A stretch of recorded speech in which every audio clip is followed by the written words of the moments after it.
It's just not fair. Ubuntu Touch isn't a commercial build, and you can't compare the two, and we're not here to do that. We're not here to say one is better than the other. Obviously, Android has a huge advantage over a brand new operating system that doesn't have the functionality. What we're doing is seeing how these operating systems differ in how they operate, how they look, how you navigate, and how tasks are accomplished. So without further ado, let's get started. The first major difference that jumped out at me is the lock screen. Ubuntu technically doesn't have a lock screen, it's a welcome screen, and it feels just like that, a welcome screen. It's warm, fuzzy, and it makes you want to open the device. Android is a little different. It has a lock symbol right dead center in the bottom of the screen, and it makes the device feel a little more closed and off-putting. Not that that's a bad thing, you're not going to feel put off by your own device, but it's just the way it looks.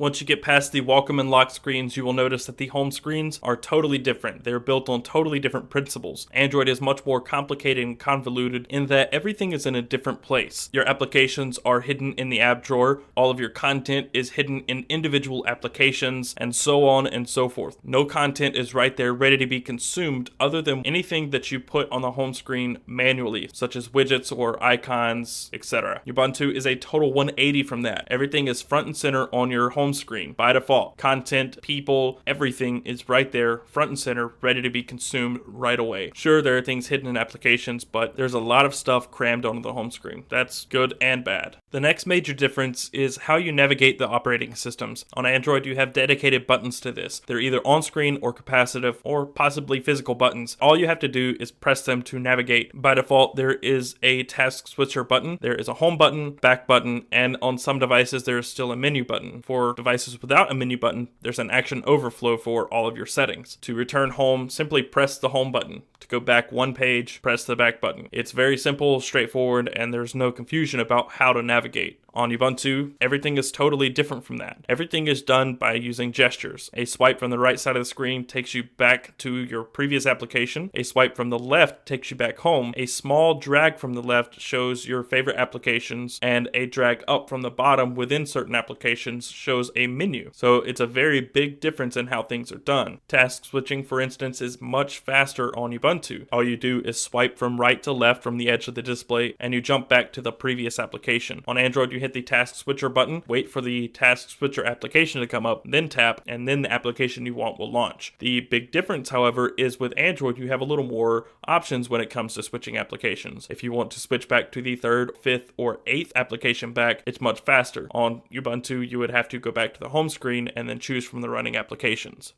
However, not everything is totally different between these two operating systems. There's more alike than you might think. First, for instance, is the notification shade. Simply drag down from the top of the display on either platform and you have your notifications, your missed calls, and everything, and you also have access to quick settings. With Ubuntu, simply drag down over different icons to access different settings. From Android, simply drag down with two fingers and you have toggles for all of your important settings. You can get the same effect with Ubuntu by simply tapping the time. A page with all of the settings will drop down, tap, and then it will take you to the respective notification shade page. The other very similar application within Ubuntu and Android is the dialer. They look totally different. The Ubuntu dialer looks very WebOS-like, while Android is the hollow themed. It's dark with neon highlights, but the way that the two work is very similar. You have a dialers page, swipe to the right, you have your recent activity, communication, and such, and swipe one more time, and you have your contacts. The way these two are designed is very similar. Almost so similar that you would think that maybe Canonical got their idea from someone. Even the camera application on Ubuntu, though it lacks some features, looks very similar to the new Jelly Bean camera. There are some notable differences, but the way that the camera application acts when you take a picture and the animations and everything, it's very, very similar to the Jelly Bean experience. When you dig into applications like the browser, however, it's clear that Ubuntu is very primitive. There are hardly any functionalities in the browser. You can enter URL, hit forward and back, and that's pretty much it. From within the Android browser, you have tabs, you can share things, and all sorts of features. Ubuntu is lacking that right now. It's a developer preview, so it's to be expected, but it also shows how much work Canonical has ahead of them to make a very refined and well-rounded product that can take from the likes of a popular platform.